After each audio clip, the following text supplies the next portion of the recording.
اس وقت رسول اللہ صلی اللہ علیہ وسلم کا ظہور بروزی رنگ میں ہوا ہے،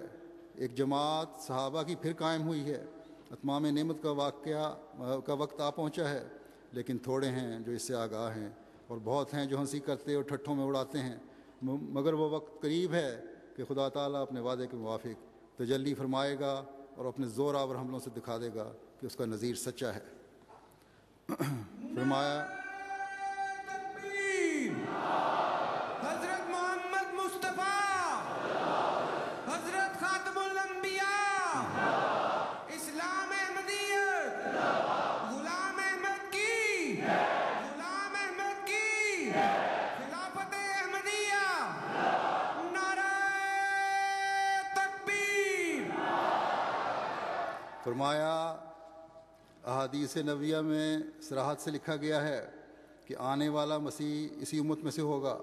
جیسا کہ موسیٰ کے سلسلے کا مسیح اسی قوم میں سے تھا، نہ کہ آسمان سے آیا تھا۔ پس اس تفریط اور افراد کو دور کرنے کے لیے خدا نے یہ سلسلہ زمین پر قائم کیا، جو بباعث اپنی سچائی اور خوبصورتی اور اعتدال کے ہر ایک اہل دل کو پسند آتا ہے۔ غرض یہ پیش گوئی کہ ایک گروہ پرانے مسلمانوں سے اس سلسلہ احمدیہ میں داخل ہوگا اور ایک گروہ نئے مسلمانوں میں سے، یعنی یورپ اور امریکہ اور دیگر کفار کی قوموں میں سے اس سلسلے کے اندر اپنے تعین لائے گا۔ 25 برس بعد اس زمانے سے، جبکہ یہ خبر دی گئی تھی، جب آپ لکھ رہے ہیں اس کے 25 برس بعد لکھ رہے ہیں، فرما رہے ہیں کہ یاد رکھو پوری ہو گئی ہے۔ یاد رکھو کہ جیسا کہ ہم ابھی لکھ چکے ہیں کہ عربی زبان میں اس پیشگوئی کے یہ لفظ ہیں جو وہی الہی نے میرے پر ظاہر کیے، جو براہین احمدیہ حصہ سابقہ میں آج سے 25 برس پہلے شائع ہو چکے ہیں کہ سلۃ من الاولین و سلۃ من الآخرین، یعنی اس سلسلے میں داخل ہونے والے دو فریق ہوں گے، ایک پرانے مسلمان جن کا نام اولین رکھا گیا ہے، جو اب تک اس وقت تک جب تک آپ نے یہ لکھا تھا، فرمایا 3 لاکھ کے قریب اس سلسلے میں داخل ہو چکے ہیں، اور اب اللہ تعالیٰ کے فضل سے کروڑوں میں داخل ہو چکے ہیں، اور دوسرے نئے مسلمان جو دوسری قوموں میں سے اسلام میں داخل ہوں گے، یعنی ہندوؤں اور سکھوں اور یورپ اور امریکہ کے عیسائیوں میں سے، اور وہ بھی ایک گروہ اس سلسلے میں داخل ہو چکا ہے اور ہوتے جاتے ہیں۔ اسی زمانے کے بارے میں جو میرا زمانہ ہے، خدا تعالیٰ قرآن شریف میں خبر دیتا ہے، اس کا خلاصہ ترجمہ یہ ہے کہ آخری دنوں میں طرح طرح کے مذاہب پیدا ہو جائیں گے، اور ایک مذہب دوسرے مذہب پر حملہ کرے گا، جیسا کہ ایک موج دوسری موج پر پڑتی ہے، یعنی تعصب بہت بڑھ جائے گا، اور لوگ طلب حق کو چھوڑ کر خواہ اپنے مذاہب کی حمایت کریں گے، اور کینے اور تعصب ایسے حد اعتدال سے گزر جائیں گے کہ ایک قوم دوسری قوم کو نگل لینا چاہے گی۔ تب انہی دنوں میں آسمان سے ایک فرقے کی بنیاد ڈالی جائے گی، اور خدا اپنے منہ سے اس فرقے کی حمایت کے لیے ایک کرنا بجائے گا، اور اس کرنا کی آواز سے ہر ایک سعید فطرت کھینچا آئے گا، بجز ان لوگوں کے جو شقی ازلی ہیں، جو دوزخ کے بھرنے کے لیے پیدا کیے گئے ہیں۔ آپ فرماتے ہیں قرآن شریف کے اس میں الفاظ یہ ہیں کہ وَنُفِخَ فِي الصُّورِ فَجَمَعْنَاهُمْ جَمْعًا، اور یہ بات کہ وہ نفخ کیا ہوگا اور اس کی کیفیت کیا ہوگی، اس کی تفصیل وقتاً فوقتاً خود ظاہر ہوتی جائے گی۔ مجملاً صرف اس قدر کہہ سکتے ہیں کہ استعدادوں کو جنبش دینے کے لیے کچھ آسمانی کارروائی ظہور میں آئے گی اور ہولناک نشان ظاہر ہوں گے، تب سعید لوگ جاگ اٹھیں گے کہ یہ کیا ہوا چاہتا ہے، کیا یہ وہی زمانہ نہیں جو قریب قیامت ہے جس کی نبیوں نے خبر دی ہے، اور کیا یہ وہی انسان نہیں جس کی نسبت اطلاع دی گئی تھی کہ اس امت میں سے وہ مسیح ہو کر آئے گا جو عیسیٰ بن مریم کہلائے گا، تب جس کے دل میں ایک ذرا بھی سعادت اور رشد کا مادہ ہے، خدا تعالیٰ کے غضبناک نشانوں کو دیکھ کر ڈرے گا، اور طاقت بالا اس کو کھینچ کر حق کی طرف لے آئے گی، اور اس کے تمام تعصب اور کینے یوں جل جائیں گے جیسے خشک تنکا بھڑکتی ہوئی آگ میں پڑ کر بھسم ہو جاتا ہے۔ غرض اس وقت ہر ایک رشید خدا کی آواز سن لے گا اور اس کی طرف کھینچا جائے گا، اور دیکھ لے گا کہ اب زمین اور آسمان دوسرے رنگ میں ہیں۔ پھر آپ فرماتے ہیں ایک جگہ حوالہ دیتے ہوئے ابراہیم احمدیہ کا کہ میری نسبت یہ الہام ہے جس کے شائع کرنے پر 20 برس گزر گئے ہیں، اور وہ یہ ہے کہ فقط لبستو فیکم عمرا من قبلہ افلا تعقلون، یعنی ان مخالفین کو کہہ دے کہ میں 40 برس تک تم میں ہی رہتا رہا ہوں، اور اس مدت دراز تک تم مجھے دیکھتے رہے ہو کہ کہ میرا کام افترا اور دروغ نہیں ہے اور خدا نے ناپاکی کی زندگی سے مجھے محفوظ رکھا ہے، تو پھر جو شخص اس قدر مدت دراز تک یعنی 40 برس تک ہر ایک افترا اور شرارت اور مکر اور خباثت سے محفوظ رہا اور کبھی اس نے خلقت پر جھوٹ نہ بولا، تو پھر کیوں کر ممکن ہے کہ برخلاف اپنی عادت قدیم کے اب وہ خدا تعالیٰ پر افترا کرنے لگا؟ فرمایا اپنے بعض الہاموں کا ذکر کرتے ہوئے کہ ان الہامات میں 4 عظیم پیشگوئیوں کا ذکر ہے۔ نمبر 1 یہ کہ خدا تعالیٰ ایسے وقت میں جب کہ میں اکیلا تھا اور کوئی میرے ساتھ نہ تھا، اس زمانے میں جس کو اب قریباً 23 سال گزر چکے ہیں، مجھے خوشخبری دیتا ہے کہ تو اکیلا نہیں رہے گا، اور وقت آتا ہے بلکہ قریب ہے کہ تیرے ساتھ فوج در فوج لوگ ہو جائیں گے اور وہ دور دور راہوں سے تیرے پاس آئیں گے اور اس قدر کثرت سے آئیں گے کہ قریب ہے کہ تو ان سے تھک جائے یا بد اخلاقی کرے، مگر تو ایسا نہ کر۔ دوسری پیشگوئی ہے کہ ان لوگوں سے بہت سی مالی مدد ملے گی۔ ان پیشگوئیوں کے بارے میں ایک دنیا گواہ ہے کہ جب یہ پیشگوئیاں براہین احمدیہ میں لکھی گئیں تب میں ایک تنہا آدمی گمنامی کی حالت میں قادیان میں، جو ایک ویران گاؤں ہے، پڑا تھا، مگر بعد اس کے ابھی 10 برس گزرنے نہیں پائے تھے کہ خدا تعالیٰ کے الہام کے موافق لوگوں کا رجوع ہو گیا اور اپنے مالوں کے ذریعے سے لوگ مدد بھی کرنے لگے۔ فرمایا تیسری پیشگوئی یہ ہے کہ لوگ کوشش کریں گے کہ اس سلسلے کو معدوم کر دیں اور اس نور کو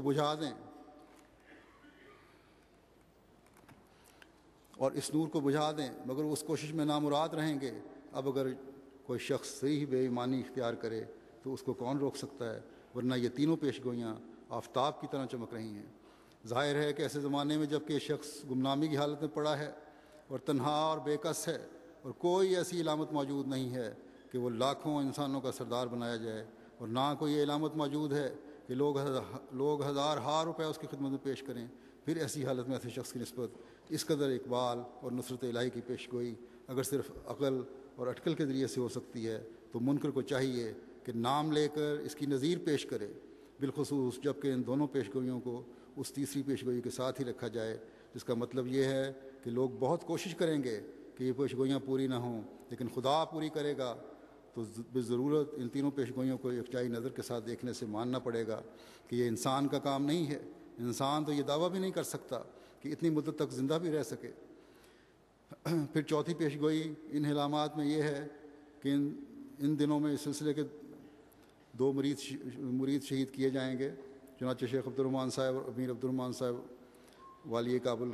کا ذکر کیا ہے، اور شہید کیے گئے۔ صاحبزادہ والی کابل کے حکم سے مولوی عبد الرحمن صاحب اور صاحبزادہ عبد اللطیف صاحب شہید کیے گئے۔ اور آج ہم دیکھتے ہیں کہ یہ پیشگوئی بھی اور حضرت مسیح علیہ الصلوۃ والسلام کی یہ فکر کہ یہ 2 شہید تو ہوئے ہیں، اب آئندہ جماعت کا کیا حال ہوگا، اس کو بھی ہم دیکھتے ہیں کس شان سے پوری ہوتی چلی جا رہی ہے، اور آج تک شہدائے احمدیت کی تعداد بڑھتی چلی جا رہی ہے۔ آج ان پیشگوئیوں کو اگر آپ دیکھیں، جماعت کی تعداد کروڑوں میں پہنچ چکی ہے۔ اگر کسی دیکھنے کی نظر ہو تو یہی بہت بڑا صداقت کا ثبوت ہے۔ آج کل ہی ہم نے دیکھا ہے یہاں جو میں نے رپورٹ دی تھی، اور آج ہم نے عالمی بیعت کا نظارہ دیکھا ہے، یہی بات ہی منکرین جماعت کے لیے ایک صداقت کا ثبوت ہونی چاہیے۔ دنیا کے 198 ممالک میں احمدیت کا پودا لگ گیا ہے، ایک چھوٹی سی جگہ قادیان سے ایک شخص کا دعویٰ ہے۔ کیا خدائی مدد کے علاوہ یہ کام ہو سکتا ہے؟ قطعاً نہیں ہو سکتا۔ مخالفت بھی ہر جگہ ہو رہی ہے، حکومتوں کی مخالفتیں بھی جاری ہیں، تشدد پسند گروہوں کی مخالفتیں بھی جاری ہیں۔ کیا اب بھی یقین نہیں کہ یہ الہی سلسلہ ہے؟ خدا کا خوف ان لوگوں کو کرنا چاہیے۔ خدا سے جنگ نہ کریں کہ خدا سے لڑنے والے مٹا دیے جاتے ہیں۔ ہم نے تو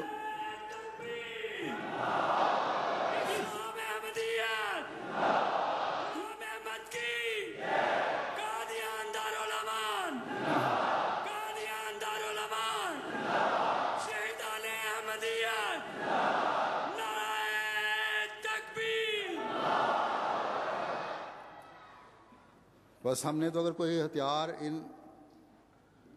ان سارے حملوں کے خلاف استعمال کرنا ہے، انسانی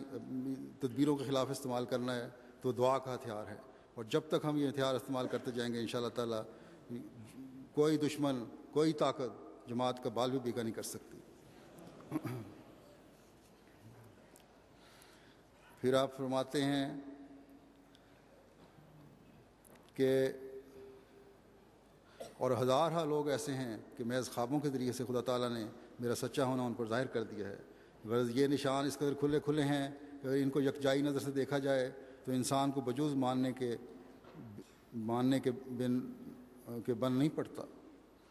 آج بھی ہم دیکھتے ہیں اور ہر سال دیکھتے ہیں کہ خوابوں کے ذریعے سے بے شمار لوگ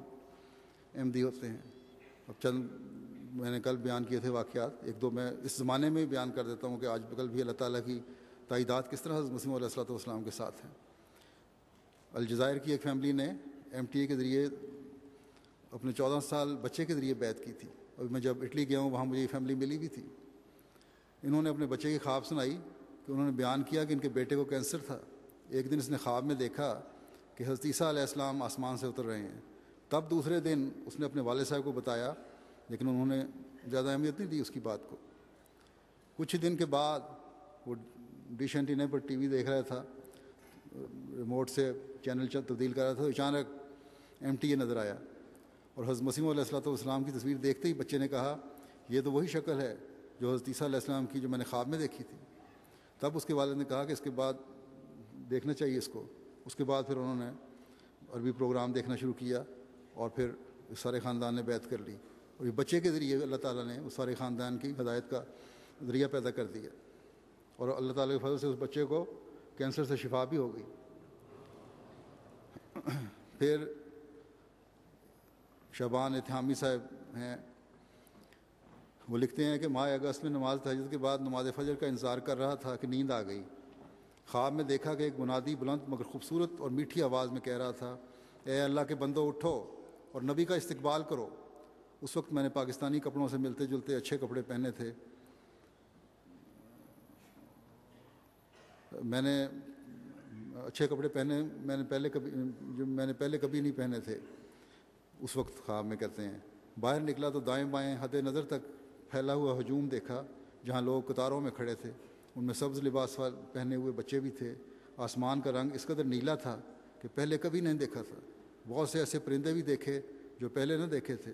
ان کی چونچیں لمبی تھیں، وہ ہمارے اوپر اڑتے تھے. چونچوں سے پانی کے قطرے ہم پر گرتے تھے جن سے پیاسے اپنی پیاس اور بھوکے اپنی بھوک مٹاتے. ہم ایسے راستے پر چل رہے تھے جس کے آخر پر خانہ کعبہ تھا، جس پر نیا غلاف چڑھایا گیا تھا اور چاند بھی اس پر اپنی خوبصورت روشنی ڈال رہا تھا. قافلے کے شروع میں ایک شخص اونٹنی پر سوار تھا جس کے ہاتھ میں سوٹی اور کندھوں پر چادر رکھی تھی. اونٹنی کے پیچھے گھوڑوں کی ایک قطار تھی جن پر خوب روح لوگ تھے، جن میں سے صرف ایک شخص کو پہچان سکا جو کہ خلیفہ رابع تھے. اونٹنی سوار حضرت مسیح علیہ الصلوۃ والسلام تھے جنہیں سب لوگ پہچان رہے تھے اور حضور کو ہاتھ ہلا کر سلام کر رہے تھے. بعض کہہ رہے تھے کہ یہ موسیٰ علیہ السلام ہیں اور ان کا عصا موسیٰ یا حضرت شعیب کے عصا جیسا ہے، عصا موسیٰ یا حضرت شعیب کے عصا جیسا ہے. بعض نے کہا کہ عیسیٰ ہیں. بعض نے کہا کہ وہاں حضرت صلی اللہ علیہ وسلم کی اونٹنی پر سوار ہیں. اس پر حضرت مسیح علیہ الصلوۃ والسلام نے کہا میں حضرت صلی اللہ علیہ وسلم کا نور اور ذل ہوں. تب مختلف جہات سے لا الہ الا اللہ اور بعض دیگر آیات قرآنی پر مشتمل نعرے بلند ہونے لگے، یہاں تک کہ خود میں نے اپنی آواز نہیں سوتے اس میں سنی بلکہ اپنی آواز سن کر اٹھ گیا.